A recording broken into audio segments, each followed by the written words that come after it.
Still doing the back loop half double.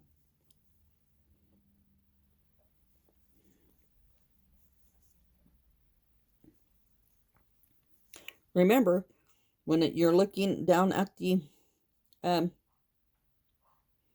need to fix that, cut those off. When you're looking down at the stitches, you will go through this one to grab the back loop. And it's still chain one turn at the end of each row.